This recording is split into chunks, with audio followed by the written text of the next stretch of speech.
Hey, what's up everyone? It's Dolbec. 1 month ago, 30 days ago, I managed to quit weed.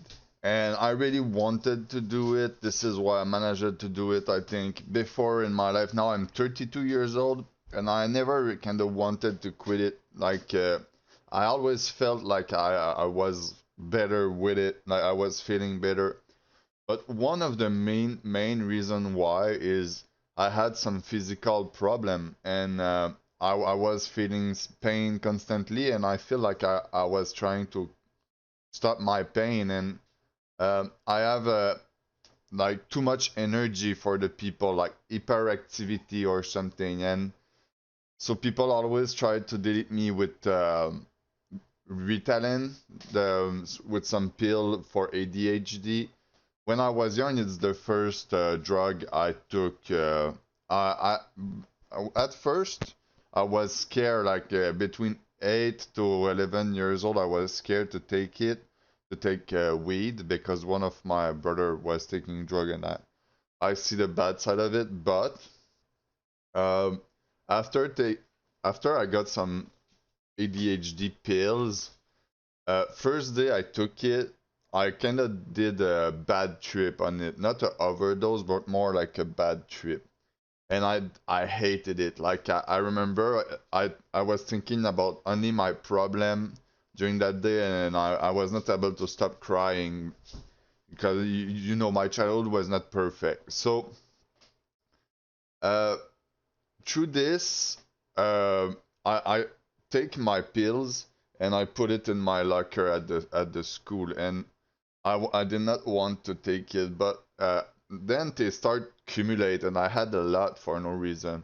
And some people in school start to ask me to sell it to them or give it to them, so I give it to them, and then to tell me, oh, it's pretty good if you take it by the nose, you have to try that. It's gonna maybe be better for you. So I try it by the nose, and yes, it was better. I did not get addicted to that, but after that, I was not scared to take weed anymore.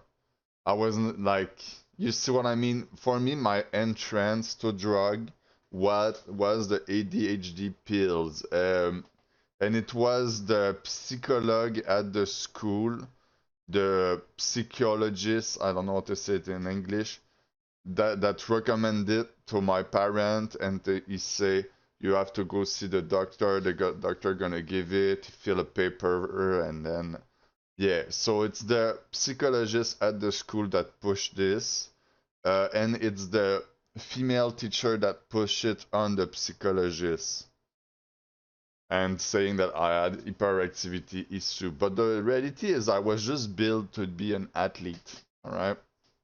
Uh, so after that, I started taking drugs around 11 years old. I started taking weed, and then my school was primary school with secondary school into the same, like kindergarten with the other school just after it was into the same building. And when we was going into dinner time, we was meeting with each other, and this is where I got my first drug and even my first pills. The woman was like, "Hey, take that pills. That's gonna be fun." They were like, if it was cute or something to make me take it. So I took my first drug there,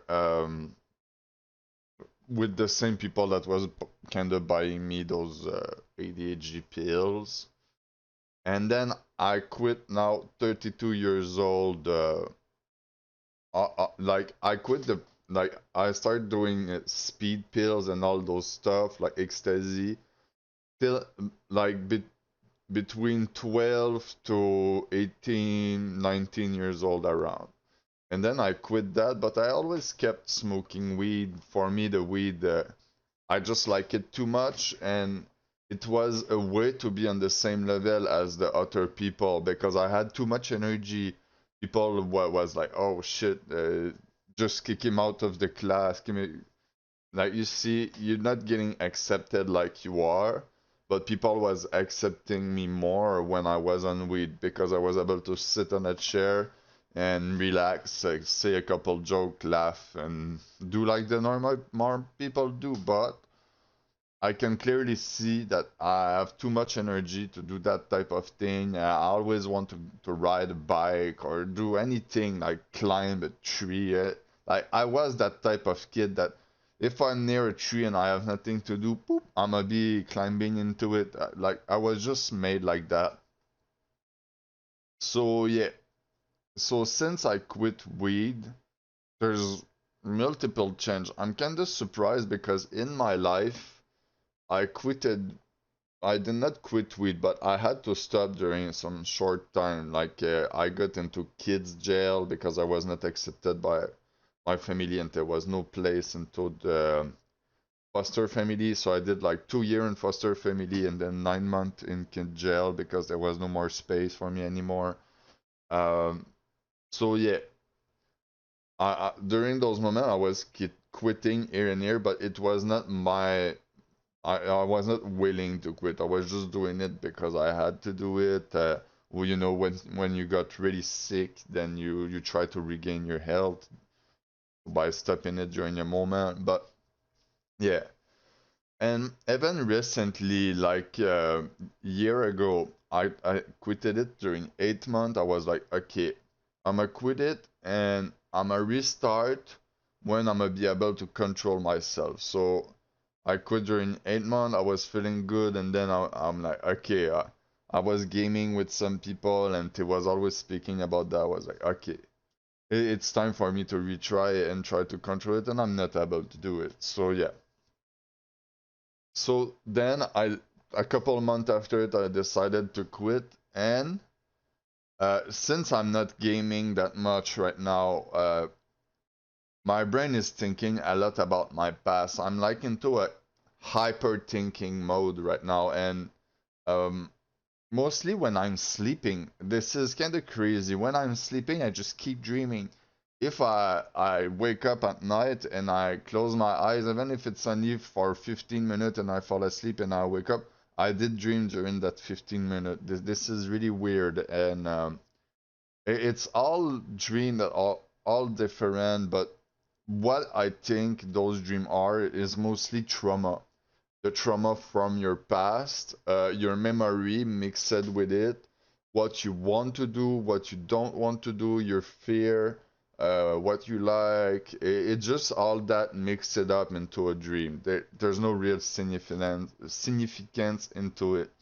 I think a dream that has real significance, you're gonna most of the time do it 3 times. But yeah, maybe it's not all like that.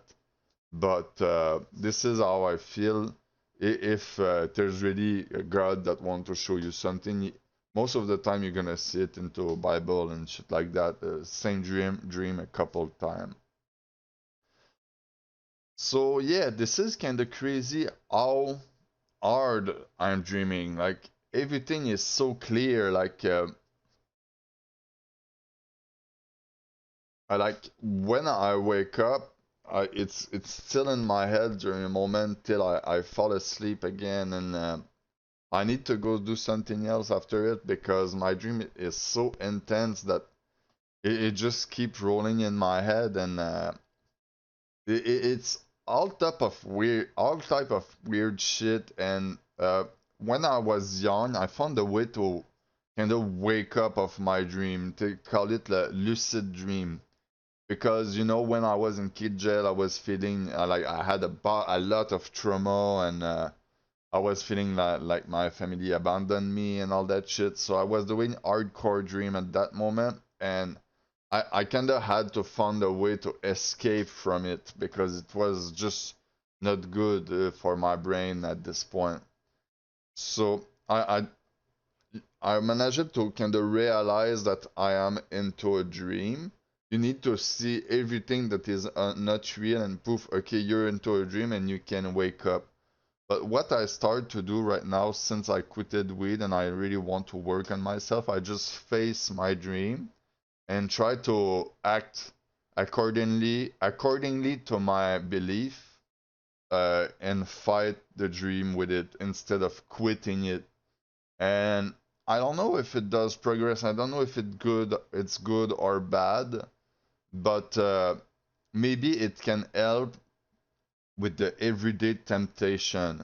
You get tempted into your dream, you say, no, I don't want, no, I don't want, stop, I don't like it. So, in a way, it's a good way to learn to say no to people and say no to the drug that they offer you.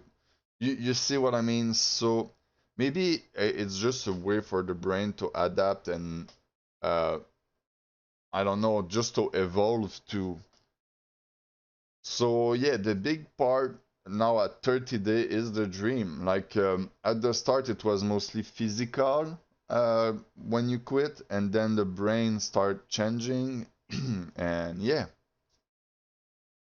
So overall, I think having the surgery that helped a lot my physical problem did help me a lot to quit weed because I think if I was still feeling pain every day, I don't know if I would be able to quit. Seriously, it just like it help a lot to smoke weed when you're in pain. It's just like proven. Some people have weed prescribed by a doctor for that type of thing. So yeah.